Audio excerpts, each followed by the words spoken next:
गरुड़ पुराण के रहस्य एपिसोड 16 धर्मराज का दरबार। मृत्यु के बाद कर्मों का फैसला कैसे? क्या आपने कभी सोचा है कि मृत्यु के बाद मनुष्य के कर्मों का हिसाब किस तरह माना गया है? जिस कर्म को दुनिया ने नहीं देखा, क्या उसका भी कोई महत्व है? जिस अच्छे काम का किसी को पता तक नहीं चला, क्या वह भी महत्वपूर्ण माना जाता है? और अगर किसी व्यक्ति ने जीवन में गलतियां की हैं, तो क्या उसके लिए सुधार का कोई रास्ता है? गरुड़ पुराण से जुड़ी धार्मिक परंपराओं में धर्मराज और उनके दरबार का वर्णन मिलता है। इन कथाओं का उद्देश्य केवल भय पैदा करना नहीं, बल्कि मनुष्य को यह समझाना भी है कि उसके कर्म महत्वपूर्ण हैं। आज की कथा में हम इसी रहस्य को एक भावपूर्ण कहानी के माध्यम से समझेंगे। नमस्कार भक्तों, स्वागत है आपका भक्ति धुन में। चलिए शुरू करते हैं गरुड़ पुराण के रहस्य की अगली कड़ी। धर्मराज का दरबार। गरुड़ ने भगवान विष्णु से पूछा, प्रभु, आपने मुझे चित्रगुप्त की धार्मिक अवधारणा के बारे में बताया। अब मैं जानना चाहता हूं कि धर्मराज का दरबार कैसा माना गया है।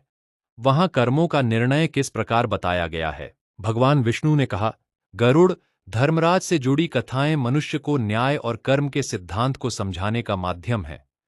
इन कथाओं में धर्मराज को न्याय के प्रतीक के रूप में देखा जाता है। मनुष्य अपने जीवन में कई बार अपने कर्मों को सही ठहराने की कोशिश करता है, लेकिन धर्म की शिक्षा उसे याद दिलाती है कि अपने कर्मों की जिम्मेदारी से भागना उचित नहीं है।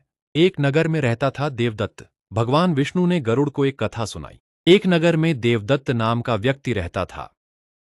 वह बहुत बुद्धिमान था और व्यापार में भी सफल था। उसके पास धन की कमी नहीं थी, लेकिन देवदत्त के स्वभाव में एक कमजोरी थी। वह अपने लाभ को सबसे ऊपर रखता था। यदि किसी काम से उसे फायदा होता, तो वह उसे सही मान लेता। यदि किसी काम में उसे नुकसान दिखाई देता, तो वह उस काम को करने से पीछे हट जाता। उसकी पत्नी अक्सर उससे कहती, धन जरूरी है, लेकिन धन से ज्यादा जरूरी इंसानियत है। देवदत्त हंसकर कहता, इंसानियत से घर नहीं चलता, धन से चलता है। एक दिन एक गरीब किसान देवदत्त की दुकान पर आया। उसकी फसल खराब हो गई थी और उसके परिवार के लिए भोजन जुटाना कठिन था। किसान ने कहा, सेठ जी, मुझे कुछ समय के लिए सहायता चाहिए। फसल अच्छी हुई तो मैं आपका पैसा लौटा दूंगा। देवदत्त ने उसकी बात सुनी।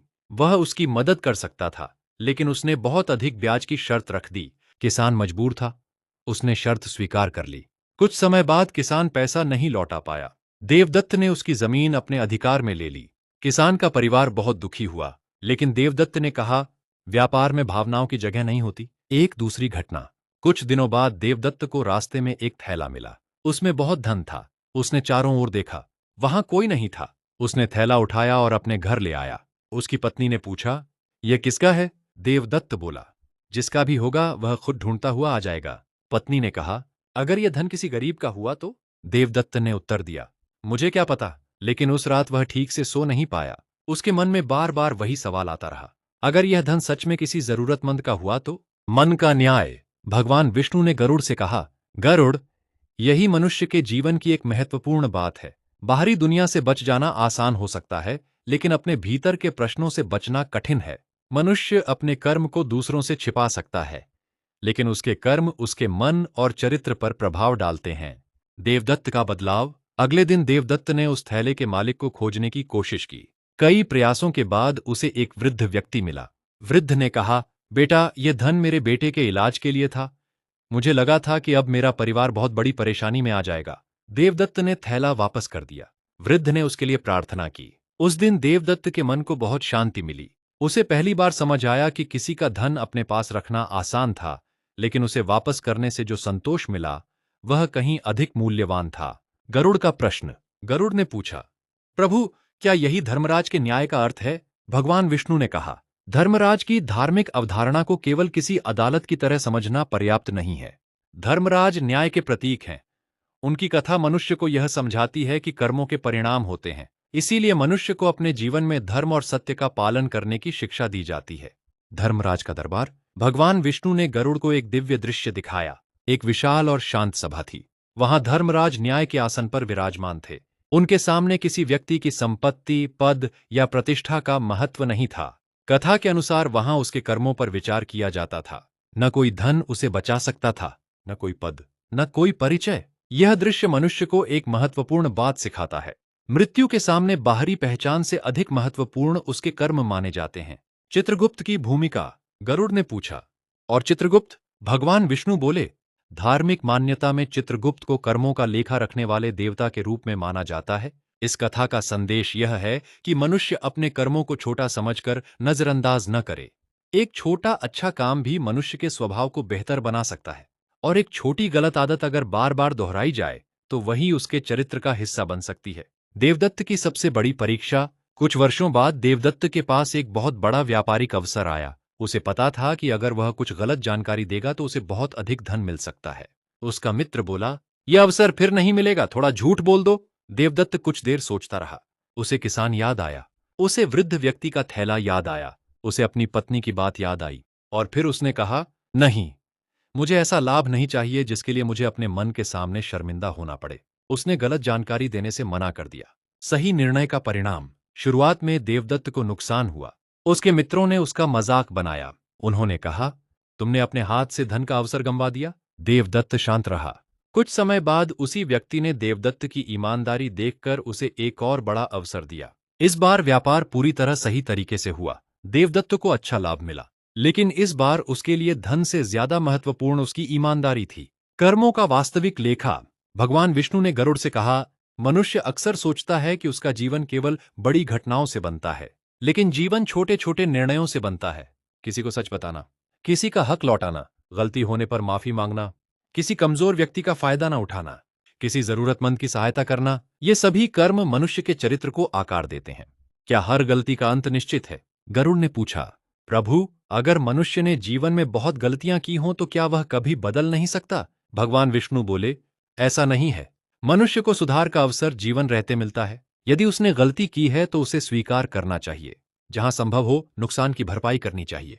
जिससे गलती हुई है उससे क्षमा मांगनी चाहिए, और उसी गलती को दोबारा न करने का प्रयास करना चाहिए। यही सच्चे पश्चाताप का मार्ग है। देवदत्त की अंतिम उम्र। समय बीतता गया। देवदत्त वृद्ध हो गया। उसके बच्चे उसके पास बैठते थे। एक दिन उसके बेटे ने पूछा, पिताजी, आपने हमें सबसे बड़ी सीख क्या दी? देवदत्त ने मुस्कुराकर कहा, मैंने जीवन में बहुत धन कमाया, लेकिन अगर तुम मेरी एक बात याद रखना चाहते हो तो यह याद रखना, ऐसा काम मत करना जिसे दुनिया से छिपाना पड़े, और ऐसा अच्छा काम करने से मत रुकना जिसकी कोई प्रशंसा न करे। उसका बेटा चुपचाप पिता की बात सुनता रहा। एक अनमोल सीख। देवदत्त ने आगे कहा, लोग तुम्हारी संपत्ति भूल सकते हैं, लोग तुम्हारा पद भूल सकते हैं, लेकिन तुमने उनके साथ कैसा व्यवहार किया यह उनकी स्मृति में रह सकता है।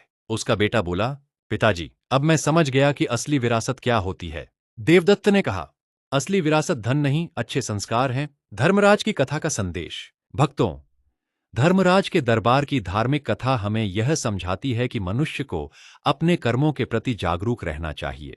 यह जरूरी नहीं कि हम हर धार्मिक वर्णन को वैज्ञानिक घटना के रूप में देखें। इन कथाओं का नैतिक संदेश भी महत्वपूर्ण है। वे हमें पूछने के लिए प्रेरित करती हैं, क्या मैं सही कर रहा हूं? क्या मेरे कारण किसी को अनावश्यक दुख तो नहीं मिल रहा? क्या मैं किसी का अधिकार तो नहीं छीन रहा? क्या मैं अपनी गलती स्वीकार करता हूं? और क्या मैं सही काम इसलिए करता हूं क्योंकि वह सही है, या इसलिए क्योंकि लोग मुझे देख रहे हैं? आज की सबसे बड़ी सीख। धर्मराज की कथा हमें एक बहुत सरल बात सिखाती है। सही कर्म वह है जिसे करने के लिए किसी दर्शक की जरूरत नहीं होती। अगर आप अकेले हैं और फिर भी सही काम चुनते हैं तो आपका चरित्र मजबूत हो रहा है। अगर आप किसी की मदद करते हैं और बदले में कुछ नहीं चाहते तो आपके भीतर करुणा बढ़ रही है।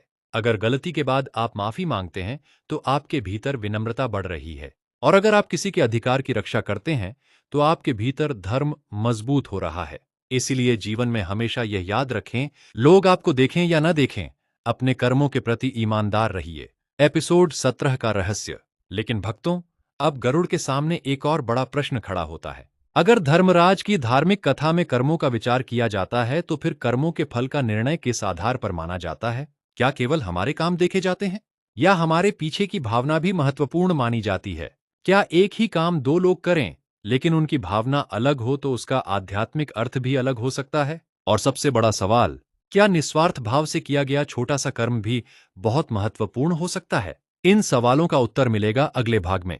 एपिसोड 17, कर्म का फल कैसे तय होता है, नियत और कर्म का गहरा रहस्य। अगर आपको गरुड़ पुराण की यह रहस्यमयी और ज्ञानवर्धक श्रृंखला पसंद आ रही है तो भक्ति धून विद प्रीति को सब्सक्राइब करें और वीडियो को लाइक जरूर करें। कमेंट में लिखें, हे प्रभु, मुझे हमेशा सही कर्म करने की शक्ति देना। राधे राधे। जय श्री कृष्ण। एयूएम नमो भगवते वासुदेवाय।